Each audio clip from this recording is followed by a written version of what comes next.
नमस्कार, lead India के इस वीडियो में आपका बहुत बहुत स्वागत है। दोस्तों, मैं हूं एडवोकेट सुभाष सिंह और आज के इस वीडियो का टॉपिक है कि मैरिज करने के बाद से मैरिज रजिस्ट्रेशन में क्यों इतनी दिक्कत आ रही है और खास तौर से उन कपल्स के लिए जिन्होंने आर्य समाज में शादी कर लिया हो, निकाह किया हो या किसी टेम्पल में शादी कर लिया हो, उनका रजिस्ट्रेशन नहीं हो पाता है। क्या कारण हो सकते हैं? और दूसरी बड़ी बात यह है कि कई सारे कपल, उनके पास आर्य समाज का सर्टिफिकेट तो होता है, मैरिज के नाम पर केवल और केवल आर्य समाज का सर्टिफिकेट या मैरिज का फोटो होता है, बट रजिस्ट्रेशन सर्टिफिकेट नहीं होता है।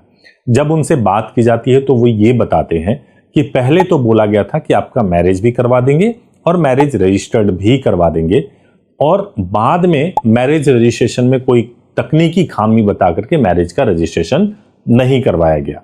एक सिनेरियो ये हो जाता है।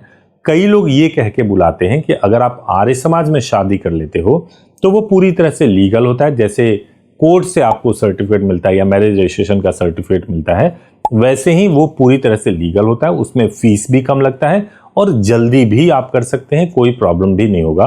तो जो लोग बहुत एजुकेटेड नहीं है वो इस झांसे में आ जाते हैं और वो लोग भी चले जाते हैं इस प्रोसेस को करने के लिए, लेकिन बाद में जब उनके पीछे पुलिस पड़ जाती है और जब वो एक जेन्युइन मैरिज सर्टिफिकेट मांगने लगती है और जब वो आर्य समाज का सर्टिफिकेट देते हैं और वो कोई काम नहीं करता, उस वक्त वो लोग कॉल करते हैं हमारे पास में, वेरीफाई करवाते हैं कि ये सर्टिफिकेट देख के बताइए जेन्युइन है या नहीं जेन्युइन है। हमारे पास मैरिज रजिस्ट्रेशन की एक तरीके से बाढ़ सी आई हुई है और लोग कहते हैं कि सर हमने आर्य समाज कर लिया है, मैरिज रजिस्ट्रेशन करवाना है। अब देखिए ये कहाँ से शुरुआत होती है। पहली शुरुआत तो इसकी होती है कि कपल ऐसा सोचते हैं कि कम से कम फीस में कैसे हो जाए। कम से कम फीस में होने के लिए तभी हो सकता है जब आप कुछ प्रोसेस को स्किप कर दोगे। कुछ प्रोसेस को स्किप करने का मतलब हुआ कि आपने मैरिज रजिस्ट्रेशन छोड़ दिया, केवल आपने रिचुअल परफॉर्म कर लिया और आपने मान लिया रिचुअल परफॉर्म करना ही मैरिज रजिस्ट्रेशन होता है या कंप्लीट लीगल मैरिज होता है या कोर्ट मैरिज होता है।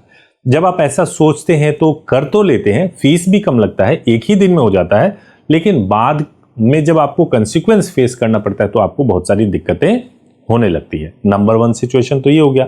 दूसरी सिचुएशन ये होती है कि कई बार एडवोकेट्स भी सच्चाई नहीं बताते। जैसे यूट्यूब पे, इंस्टाग्राम पे बहुत सारे वीडियोस आपको कोर्ट मैरिज के मिलेंगे। जब आप उनको कॉल करेंगे तो वो बोलेंगे कि हाँ मेरे प्लेस से हो जाएगा, आप आ जाइए। लेकिन मैरिज कहाँ से हो और रजिस्ट्रेशन कहाँ से हो, वो 3 बातों पे डिपेंड करता है। पहली बात तो ये होती है कि क्या उस जगह पे प्लेस ऑफ मैरिज के बेसिस पे रजिस्ट्रेशन होता है या नहीं होता है।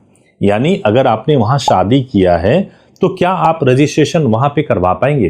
पूरे उत्तर प्रदेश में नियम यह है कि अगर आपने शादी किया है तो भी आप वहां रजिस्ट्रेशन नहीं करवा सकते। रजिस्ट्रेशन सिर्फ ब्राइड और ग्रूम के एड्रेस पे ही हो सकता है। तो कैसे लोगों को इलाहाबाद, कैसे लोगों को लखनऊ, कानपुर, अलग अलग जगहों पे बुलाया जाता है?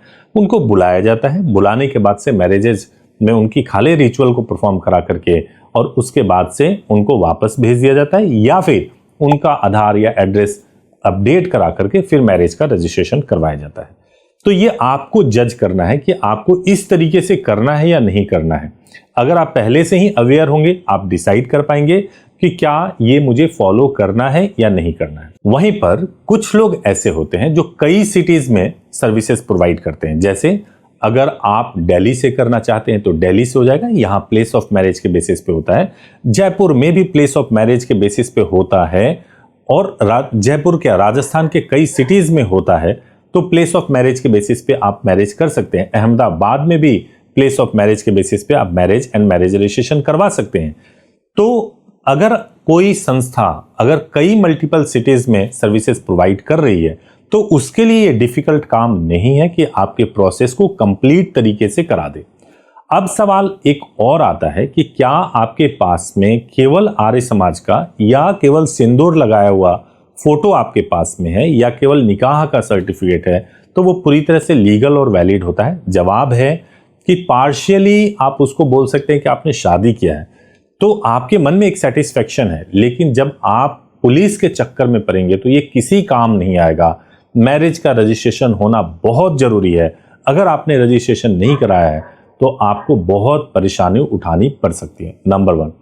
नंबर 2 ये है कि अगर आपने मैरिज कर लिया, अब आपके पास कोई ऑप्शन ही नहीं है, भाई अब रजिस्ट्रेशन तो मुझे कहीं ना कहीं करवाना ही है, आप हमारे हेल्पलाइन नंबर पे कॉल कर सकते हैं, सर्टिफिकेट को शेयर कर सकते हैं 8800444555 पर। हम कोशिश करेंगे कि दोबारा से आपका मैरिज ना करा करके, अगर उसी सर्टिफिकेट के बेसिस पे रजिस्ट्रेशन हो जाएगा तो करवाने की कोशिश कर सकते हैं, गारंटी नहीं दे सकते, क्योंकि हमें पता नहीं है कि आपका प्लेस ऑफ मैरिज क्या है और आप ब्राइड और ग्रूम का एड्रेस क्या है। जब आप शेयर करोगे तो मालूम चलेगा।